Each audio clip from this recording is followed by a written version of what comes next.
One time the new Filipino time, alas 7:01 na ng umaga. That time check was brought to you by Power Cells Herbal Capsule. Tultukan ang sakit. Siksik sa mga bagong balita. Rinig sa buong bansa. Narito na ang Brigada Balita Nationwide sa umaga. Mula sa Brigada National Headquarters, narito sina Weng de la Peña at June Mendoza. Ang programang ito ay hatid sa inyo ng Power Cells Herbal Capsule. Tuldukan ang sakit. Brigada Balita. Brigada Balita. Magandang umaga mga kabrigada, araw ngayon ng Sabado, Oktubre 11, 2014. Narito na ang Brigada Balita Nationwide, hatid sa atin ng Brigada News FM Philippines at Drive Max Herbal Dietary Supplement Capsule. Hatid rin ng Power Cells Herbal Capsule sa pangunahin natin mga headlines. News Headlines. Kampo ni Vice President Jejomar Binay umalma sa panibagong pahayag ni Justice Secretary Laila De Lima kaugnay sa pagbuo ng tracker team laban umano sa mga star witness kaugnay sa investigasyon laban sa pangalawang Pangulo. Samantalang, ang kampo din ni Binay ay no comment muna sa pahayag ni Senador Miriam Defensor Santiago na humarap na lamang sa Senado. Samantala, Department of National Defense, pinawi ang pangamba ng publiko kaugnay sa banta umano ng terorismo. Ang Department of Health aminadong hindi pa umano sapat ang anti-Ebola measures. Pangulong Aquino balik bansa na mula sa 2 araw na pagbisita sa Bali, Indonesia. Ang tiwala naman ng Pangulong Aquino kay PNP Chief Director General Alan Purisima at iba pang gabinete nito ibinida sa Bali.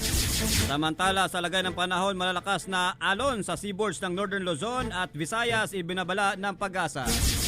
Brigada Balita. Siksik sa mga bagong balita. Brigada Balita Nationwide. Yan ang ating mga headlines. Kami po ang inyong tagahatid balita, Brigada June Mendoza. Sa pangalan ni Brigada Weng de la Peña, ako si Brigada Joffrey Bong Kagape. Brigada National.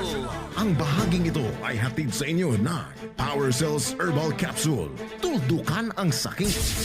Asahan umano ang panibagong talumpati ni Vice President Jejomar Binay para ipaliwanag ang panig nito kaugnay sa mga panibagong expose sa Senado hinggil sa sinasabing mga ari-arian nito sa lalawigan ng Batangas.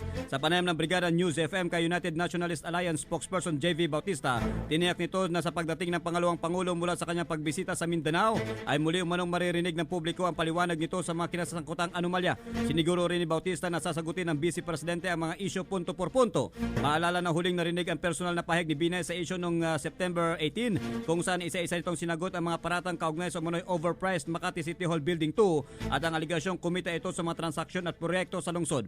Una na rin binatikos ng mga senador si Binay dahil sa blanket denial nito sa mga isyu sa halip na sagutin ang mga aligasyon sa pinatawag na investigasyon ng mga mambabatas. Nasa Mindanao po ang ating Vice President noong pang Lunes.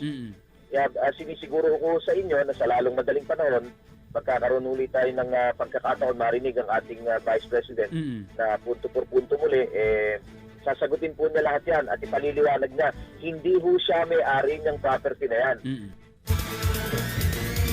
Issue sa pangalawang Pangulo. Issue sa pangalawang Pangulo. Update. Sa kaugnay pa ring balita, tinawag na ngayon ng kampo ni Vice President Jejomar Binay na bias ang pahayag ni Justice Secretary Laila De Lima na nagsasabing credible witness ang isa sa mga testigo ng Senate Blue Ribbon Subcommittee hinggil sa investigasyon ng umano'y overpriced na Makati City Building 2 anomaly. Sa panayam ng Brigada News FM kay United Nationalist Alliance spokesman JB Bautista, sinabi nito na walang basihan ang pahayag ni De Lima sa pagsasabing matibay ang mga testigo ng Senado laban kay Binay lalo na't wala namang umanong may nasimulang investigasyon ng ahensya.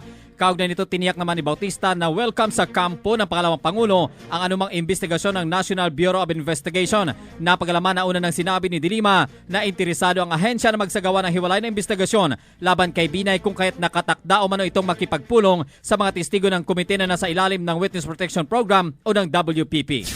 Nakakalungkot ho yan na manggaling sa isang Secretary of Justice. Dahil yung Secretary of Justice dapat siya ay patas at saka talagang pinatutupad niya ang katarungan dito sa bansa natin. Kaya pagka nagsasalita siya ng ganyan, hindi ho maganda ang sa pagbinigyan. Kasi una-una, wala namang maliwanag na krimen dito kung talagang meron nga bang nagawang krimen o wala Siksik sa mga bagong balita. Brigada Balita Nationwide. Si una spokesman JV Bautista.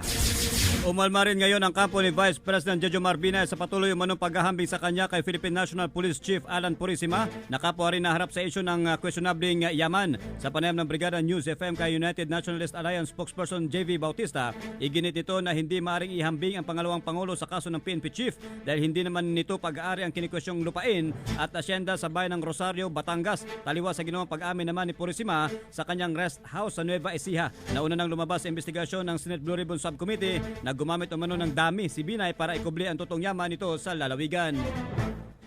Paano yung bubuksan ni Vice President Binay yung property? Hindi naman kanya yun. Ito si Gundal, parang hindi ko maintindihan ko, ito totoong abogado, parang walang isip eh. Si Purisima po, inamin niya, akin niyang property sa Nueva Ecija. Kung gusto nyo, pasok kayo, tignan nyo. Hindi po ba ganun ang sitwasyon? Paano nyo makukumpara itong isang bagay na hindi naman kay Vice President? Ang may-ari nga nito ay si Mr. Chu. Ang tinig pa rin ni Attorney JV Bautista, ang tagapagsalita ng United Nationalist Alliance. Sa kaugnay pa ring balita, ayaw munang magbigay ng anumang komento ng kampo ni Vice President Jejomar Binay kaugnay sa muling panawagan ni Senador Miriam Defensor Santiago na dapat humarap na sa pagdinig ng Senate Blue Ribbon Subcommittee ang pangalawang Pangulo. Sa panayam ng Brigada News FM kay una spokesman JV Bautista, sinabi nito na tulad ng mga naunang pahayag ng pangalawang Pangulo ay hindi kinikilala ni Binay ang binuong subcommittee bilang tamang forum para sa akusasyon laban sa kanya na anilay malinaw na pamumulitika lamang. Mas nakakabuti na lamang umano na sa korte na ito dumalo at harapin ang mga naisampang kaso sa Office of the Ombudsman. Una nang hinamon ni Senador Santiago si Binay na humarap sa investigasyon ng Senado upang magpaliwanag laban sa akusasyon ni dating Makati City Vice Mayor Ernesto Mercado kaugnay sa kanyang questionabling kayamanan. Samantala, sa iba pang mga balita, buong pusong pinasalamatan ngayon ng Pangulong Benigno Aquino III ang Indonesian government sa mga tinulong nito sa Pilipinas nang humagupit ang bagyong Yolanda noong nakarang taon, maging ang partisipasyon nito sa pagsusulong ng kapayapaan sa Mindanao matapos itong dumalo sa 7th Bali Democracy Forum. Sa kanyang pagbabalik sa Pilipinas, dala-dala ng Pangulo ang pinakamataas na parangal na iginawad ni Indonesian President Susilo Bambang Yudhoyono na Bintang Republic Indonesia Adiporna dahil sa mga naging kontribusyon umano nito sa nasabing bansa. Kaugnay naturang balita, magtungo tayo ng Palasyo ng Malacanang, kaugnay pa rin sa pagbalik bansa na ng Pangulong Aquino mula sa Indonesia. Brigada Leo Navarro Malikdem, i-brigada mo! Brigada Live Alas 9:10 nga kagabi nang dumating sa bansa si Pangulong Benigno Aquino III mula sa isang araw na Bali Democracy Forum 7 sa Indonesia. Sa kanyang pagsasalita sa opening ceremony ng Democracy Forum, ipinagmalaki ni Pangulong Aquino sa harap ng mahigit sa 100 world leaders ang EDSA People Power noong 1986 sa bansa kung saan naibalik ang demokrasya. Hindi naman nakaligtas sa batikos at pasaring ng Pangulo sina dating Pangulong Ferdinand Marcos at Gloria Arroyo kung saan tinawag niya ang Arroyo administration na lost decades ng Pilipinas. Umaasa naman si Pangulong Aquino na kahit pababa na sa pwesto si Indonesian President Susilo Bambang Yudhoyono, mananatili naman ang matibay na relasyon ng Indonesia at Pilipinas sa pag-upo naman ni bagong Indonesian President Joko Widodo. Samantala, ibinida din ni Pangulong Aquino ang kanyang mga gabinete, partikular ang mga nahaharap sa kontrobersiya kabilang na si PNP Chief General Alan Purisima. Narito ang bahagi ng pahayag ng Pangulong Aquino. Hindi ko naman sila ina-exonerate yung tao, no? Pero porkit police siya, presumed innocent does not apply. Mula sa Malacanang, para sa Brigada Balita Nationwide, Brigada Leo Navarro Malikdem, Brigada News. Siksik sa mga bagong balita. Brigada Balita Nationwide. Ang Brigada Balita Nationwide ay napapakinggan live sa Brigada News FM Cebu, Brigada News FM General Santos, Brigada News FM Zamboanga, Brigada News FM Coronadal at Brigada News FM Toledo sa Cebu. Sa dagdag pang mga balita, langko rin umano maging si Leyte Governor Leopoldo Dominic Petilla sa sinasabing sulat umano galing kay Pope Francis na nagsesermon kay Palo Leyte Mayor Remedios Petilla dahil sa plano nitong pag-relocate sa mga biktima ng Yolanda para may tago umano sa kanyang nakataktang pagbisita sa Pilipinas sa susunod na taon. Sa panayam ng Brigada News FM sa Gobernador, sinabi nito na kung totoong mayroong issue ang Vatican sa ginagawang paghahanda nila sa papal visit, tiyak umanong idada nito sa tamang channel at hindi lamang basta ipapaskel sa mga social networking sites. Una nang umani ng pagpuna si Mayor Petilla, ang ina ng gobernador, sa gagawing paglilipat sa mga evacuees dahil sa kagustuhan din naman ito na personal na makita ang Santo Papa. Pagka talagang merong sulat, it will be forced to the formal protocol. Hindi yan ilalagay mo sa internet, ilalagay mo sa YouTube, ilalagay mo sa kasi parang those are not the really formal way of communicating. Si Leyte Governor Dominic Pitilla sa panayam ng Brigada News FM.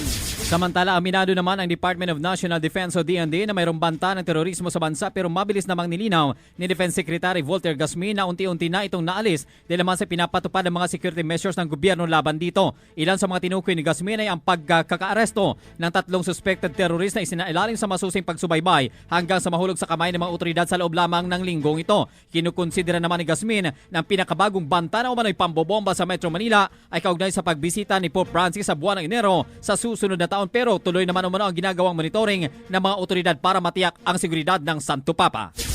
Sinampahan ng mahigit 100 reklamong kriminal sa Department of Justice ng mga Hacienda Luisita farmers ang pamilya Cuangco at Aquino at iba pang opisyal sa Tarlac na malapit kay Pangulong Benigno Aquino III. Partikular na reklamo ng mga Luisita workers ang presidential sister na si Bolsi Aquino at ang tiyuhin ng Pangulo na si Pepeng Cuangco dahil sa mga karahasan laban sa mga manggagawa sa sugar plantation. Kinasuhan rin ang board members ng Tarlac Development Corporation, dating Land Transportation Office Chief Virgie Torres, Tarlac PNP Provincial Director Alex Sintin at dating Tarlac City PNP Chief Bayani Razalan. Reklamong attempted murder, arson, child abuse, physical injuries, illegal arrest at arbitrary detention ang isinampa ng mga magsasaka na pinangunahan ng alyansa ng manggagawa sa Hacienda Luisita o itong grupong Ambala. Ayon sa abogado ng mga complainants na si Atty. Jobert Pahilga, dapat mabatid ng publiko ang pang-aabuso at pagmamalupit na dinaranas ng mga mahirap at kawawang Luisita farmers mula sa pamilya ng Pangulong Aquino.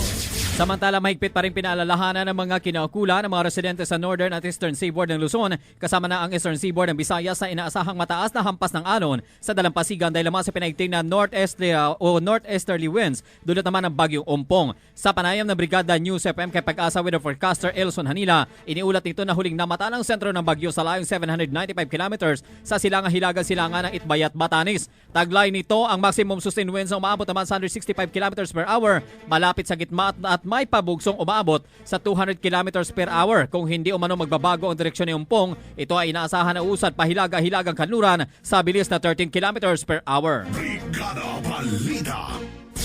Ang Brigada Balita Nationwide ay live din napakinggan sa Brigada News FM Cotabato, Brigada News FM Palawan, Brigada News FM San Carlos, Cagayan de Oro, Calibo, Aklan at Daet, Camarines Norte. Mga kabrigada, yan lang ang unang bahagi pa lamang ng ating Brigada Balita Nationwide sa paghatid sa inyo ng mga pangunahing balita ngayong umaga ng Sabado, Oktubre 11, 2014. Tuloy lamang sa pagtutok sa mga kapatid himpilan pa ng Brigada News FM Philippines para sa mga karagdagang pang balita. Sa muli kami ang tagatid balita, Brigada June Mendoza At Brigada Joffrey Bong Kagape. Maraming salamat. Buenos dias, Pilipinas. Buenos dias, Ka-Brigada! Brigada Balita. Inyong napakinggan ang Brigada Balita Nationwide sa umaga mula dito sa Brigada National Headquarters. Brigada Balita Nationwide sa umaga. Hatid ng Power Cell Herbal Capsule at Drive Max Herbal Dietary Supplement.